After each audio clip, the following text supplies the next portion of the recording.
Хүүхдийн спортын оролцоог нэмэгдүүлэхэд биеийн тамирын багшийн зөв чиглүүлэг, тогтмол дасгалжуулалт, урам зориг өгөх оролцоо шийдвэрлэх үүрэгтэй байдаг байна.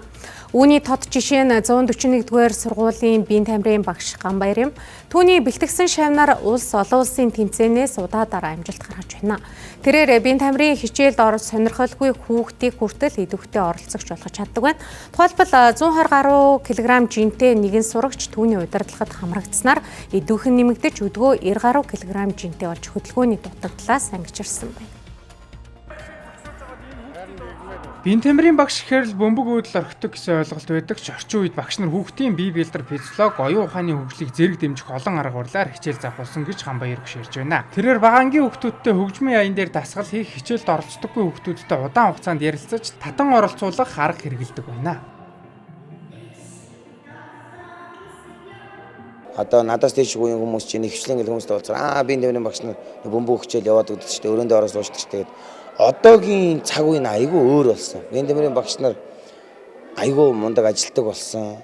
Одоо зүгээр ингээд өөр дээрээ жишээ аваад ярихад би одоо зүгээр нэг энгийн нэг биеийн тамирын багш залуу шүү дээ. Одоо ингээд таа гэдэг орчтой сайн 1-р ангийнхаа 6 настан гутаа дуулаад бүжигдээд тоглоод явж байгаа. Түүний удирдсан баг сүүлийн 3 жил дараалан улсын аваргын алтан медаль хүртэж мөн 2 жил дараалан шилдэг дасгалжуулагчаар шалгарсан байна. Мөн багийн амжилтад спорт зал, стандарт хэрэглэл, эцэг эхийн дэмжлэг хүүхдүүдийн сахилга бацрыг олон хүчин зүйл нөлөөлдөг гэдгийг онцоллоо. Багийн спортоор хичээлдэг хүүхдүүдийн дунд ядчил үе тэнгийн дэрлэхэлт байдаггүй гэдгийг тэрэлж байна.